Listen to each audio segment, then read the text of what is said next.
Paradip Biju memorial hospital रोगी सेवा क्षेत्र में हेब वैप्लविक परिवर्तन यथाशीघ्र एने सरकार तरफ पदक्षेप ग्रहण कर शिल्प मंत्री।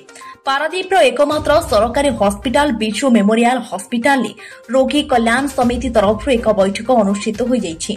मेडिकल आवश्यक चिकित्सा उपकरण सांगकु खारिथिबा डाक्तर और नर्स पदवी को पूरण करने विस्तृत आलोचना करा जाइछि।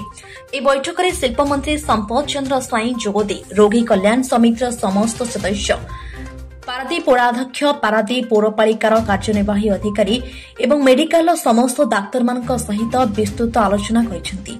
बिजु मेमोरियल हॉस्पिटल को पारादीप और आखपाख अंचल दैनन्दिन हजार हजार संख्यार रोगी आसुथिबारु किपरि उन्नतमानर चिकित्सा जोगाई दिया जाय परिबो एने शिल्पमंत्री विस्तृत आलोचना करने सहित यथाशीघ्र सरकारी स्तर में एहार समाधान कराजिबा नै प्रतिश्रुति दैछन्ती। परे 18 बांकी ठारे थिबा आहार केन्द्र परिदर्शन करने सह साधारण लोकंक सहित आलोचना करथिले मंत्री एवं साधारण लोकंक सहित आहार केन्द्र में भात डालमा खाई खाद्यर मान परखिथिबा देखिबाको मिलिछि। राज्य में बीजेपी सरकार को 1 वर्ष पूर्ण हेबाको जाउथबा बेले मोहन सरकार दैथिबा प्रतिश्रुति पालन करिसेंती। राज्य में विभिन्न क्षेत्र में लोकों सरकार लोकों अनेक जनकल्याण योजना कार्यकारी करिसेंती। विरोधी करुवा समालोचना को नहीं प्रतिक्रिया आज आमर रोगी कल्याण समिति बैठक आमर 18 बांकी बिजु मेमोरियल हॉस्पिटल रे आज आयोजित करा जायथिला। गवर्निंग बॉडी रो समस्त मेंबर माने उपस्थित थिले।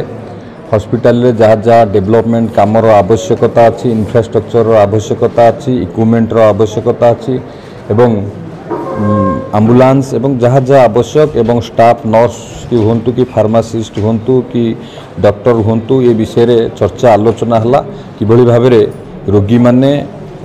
रोगी मानू को उत्तम स्वास्थ्य सेवा आउरी जोगई दिया जिवो सेथिप्रति दृष्टि आकर्षण करा जायछि एवं सबु विषय रे गुरुत्व दिया कि आलोचना करा जायछि। प्रतिटी विषय को गुरुत्व दिया जायछि एवं प्रशासन स्तर रे सरकारी स्तर रे जहाँ जहाँ आवश्यक आम मीटिंग रे बसिला बेले मध्य तुरंत उपरे पदक्षेप नहींचु।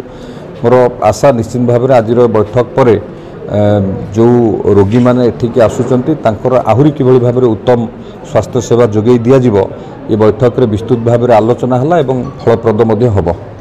नहीं वर्तमान 6 जन डॉक्टर एटी अछंती, स्पेशलिस्ट अछंती, एमबीबीएस अछंती आउर कि जो डॉक्टर पदवी खाली अछि ताकू किभली भाव में पारादीप रे जो संभावना अच्छी विभिन्न माध्यम रे किभली ताकू पूर्ण करा जिवो ता पई विभिन्न आलोचना मध्य होईची। आशा और विश्वास निश्चित भाव में आज बैठक पर जहाँ सबू गवर्निंग बॉडी रो मेंबर एवं डॉक्टर समस्त आलोचना हला विभिन्न एंगल दिग को लेकिन चर्चा आलोचना होईची निश्चित भाव में फलप्रद हम। विरोधी काम तो विरोधी विरोध करेंगे किंतु आमे गोटे वर्ष भितर जहाँ जहाँ काम करिचु जदि ठीक भाव में जड़े देखिब नीति नैतिकतार सह देखिब से माने अनुभव करें जे सरकार 5 वर्ष जो काम करि नथा पूर्व सरकार आम सरकार गोटे वर्ष कर सफलता है। जहाँ जहाँ निर्वाचन बेले प्रतिश्रुति देइथिलु ताकू पालन करने सरकार विभिन्न प्रकार पदक्षेप नहीं किसी प्रतिश्रुति पूरा कर सारी आउ किसी जो प्रतिश्रुति अच्छी ताकू निश्चित भाव में पूरा करा जिवो। आउ 1 वर्ष आम कौन कौन करिचु ताकू लोक मानक पाखु जीवु लोक मानू बुझेउ विरोधी वाला टिके धैर्य धरंतु। विरोधी काम समालोचना करबा तेणु विरोधी अनेक कथा कहिबे किंतु आम सरकार लोकंको पई कार्य करि चलिछि। निरंतर भाव में लोकंको पई कार्य करिबो बोली कहछन्ती शिल्प मंत्री सुब्रत कुमार प्रधान पारिषद वार्ड 9 एवं रोगी कल्याण समितिर सदस्य। आज माननीय मंत्री अध्यक्षतार जो आम बिजु मेमोरियल हॉस्पिटल सेठा रोगी कल्याण समितिर बैठक होता।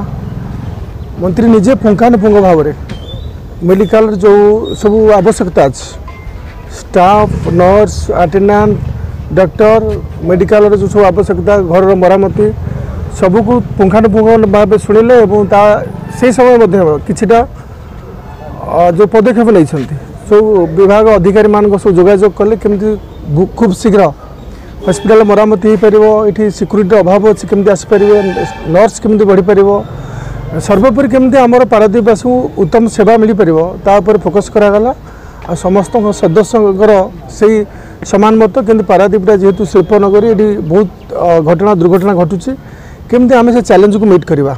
आज माननीय मंत्री श्री संपद स्वाई बहुमूल्य टाइम दे सब प्रकार मेडिकल परिसर बुलिया सहित केमती आगामी दिन में मेडिकल डेभलप हम केमती रोगी मैंने सुख सुविधा पाइपर केमती भल चिकित्सा हो पार तापर ध्यान देले ना सहीटा तो आमको जाना ना से जी बोली जस्ट मेडिकल बाहर कहले आम जा कि आहार केन्द्र बुली जा सहीटा तो जहाँ मुझे धन्यवाद दूसरी निजे आसी बसवा साधारण लोक से खाइबा खाद्यर मान परखा यहाँ निहाती भाव गोटे भल कथा ये हेल्ले कौन हम ना संस्था जो सब व्यवस्था चलती सुधार हम जो मंत्री आसी तदारख करेंगे समस्त सचेतन हे आ लोक मानक ये सुविधा मिल आज ओभरऑल मुझे गोटे सफल बैठक हो आगामी दिन केमती से बैठकटा कार्य रूपांतरित हम माननीय मंत्री फॉलोअप करेंगे आम सहयोग करूँ जो जहाँ आमको निर्देश मिले आम से कम करूँ उभय केमती पारादीप विजु मेमोरियल हॉस्पिटल एवं आहार केन्द्र केमती आहरी भल हो पार निहाती आगामी दिन में यहाँ माननीय मंत्री व्यवस्था करेंगे। ब्यूरो रिपोर्ट ओम टीवी ओडिया।